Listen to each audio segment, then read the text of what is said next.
کو ایک خبر دیتے ہیں۔ ٹک ٹاک کی دوستی نے بڑا افسوسناک واقعہ کہ ایک ہنستا بستا گھر اجاڑ دیا۔ ہوا کیا کہ بھمبر آزاد کشمیر میں سنگ دل ماں نے دوست کے ساتھ مل کر اپنے 3 بچوں کو قتل کر دیا۔ ماں نے اپنے 3 بچوں کو قتل کر دیا۔ مطلب ویسے آپ نے دوسری بار بولا تو مجھے یہ جملہ سمجھ آیا، ورنہ فرسٹ گو میں نہیں سمجھ آیا۔ میں سمجھ ہی نہیں پا رہا کہ یہ میں بول بھی الفاظ ادا کر رہا ہوں۔ 3 بچوں کی لاشیں تیزاب سے جلی ہوئی ملی اور جہاں بہت بچوں میں سے ایک کی عمر، اب آپ سوچیں کہ یہ مائنرز تھے، یہ 12 سال، کتنے پیارے بچے، دو بچیاں تھیں وہ بالکل کم عمر تھیں۔ پولیس کے مطابق بچوں کو تیزاب ڈال کر قتل کر کے لاشیں دفنا دی گئی تھیں۔ مطلب اب یہ والدہ کا کیا مسئلہ تھا، کیوں ایسا کیا گیا، بات کر لیتے ہیں جی۔ ہمارے نمائندے ہمارے ساتھ موجود ہیں، راجہ محسن۔ راجہ محسن، کیا پتا چلا ہے خاتون کے بارے میں؟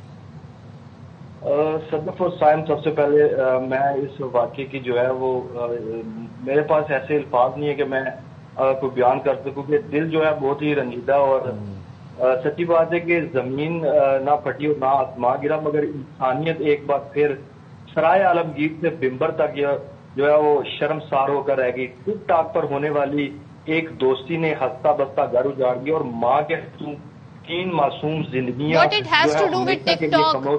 ٹک ٹاک سے کیا تعلق ہے، دوستی کا کیا مسئلہ ہے، کیا ایشو تھا ان کا؟ بس ان کی جو آپس میں جو دوستی ہوئی ہے وہ یہ ٹک ٹاک آئی ڈی سے ہوئی ہے کہ سوشل میڈیا کا جو رجحان یہاں پازیٹیو ہے وہاں غلط بھی ہو رہا ہے، اور جو زندگیاں ہیں وہ ہمیشہ کے لیے خاموش ہوگی۔ یہ ریاچی خاتون کی سدرا نامی، وہ اپنے آشنا بابر کے ساتھ مل کر اپنے ہی 3 بچوں کو بے دردی سے قتل کر دیا۔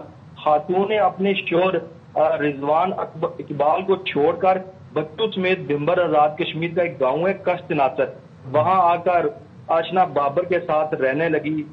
اور پھر جو ہمارے ذرائع انہوں نے بتایا کہ جب بابر نے بچوں کو واپس گھر چھوڑنے کا کہا تو اتفاق ماں نے انہیں واپس بھیجنے کے بجائے دونوں نے جو ہے منصوبہ بندی کے تحت بچوں کو قتل کرنے کا شیطانی فیصلہ کیا، اور بچوں کو صدف سب سے پہلے یہ کہ بچوں کو بے ہوش کرنے کے لیے جب بچوں کی ضرورت ہی نہیں تھی اس خاتون کو اپنے، تو وہ باپ کے پاس بھیج سکتی تھی۔ اس نے اتنا انتہائی سٹیپ کیوں لیا؟ ظاہر ہر کسی کرمنل ایکٹ کے کانسیکوینسز بھی ہوتا ہے، انہیں نہیں معلوم تھا کہ جب وہ اپنے ہی بچوں کو، ایک تو پہلی بات یہ جرم ہی اتنا بڑا ہے کہ میں اس پہ کیا الفاظ ادا کروں، لیکن کسی کو بھی قتل کر دینے کے ایک نتائج ہوتے ہیں۔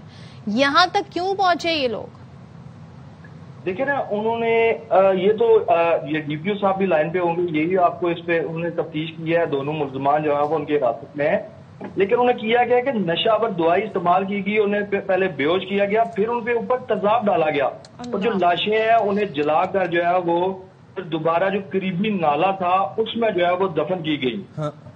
ٹھیک ہے محسن، آپ ہمارے ساتھ رہیے گا، ہمیں ذرا جوائن کے ڈی پی او گجرات رانا عمر ہمارے ساتھ ہیں۔ رانا عمر فاروق، ذرا آپ ہمیں بتائیے گا، بہت ہی افسوسناک، مجھے تو سمجھ نہیں آ رہی کہ میں کیسے اس پہ یقین بھی کروں۔ ایک ماں اپنے بچوں کو اس بے دردی سے اس نے مارا ہے، اور کوئی ایسی ہمیں یا تو اس کا ذہنی توازن ہی خراب ہو، یہ ہے کیا ایشو؟ کیا بتائے، کنفیشن کیا انہوں نے یا کیا پتا چلا ان کے بیان سے؟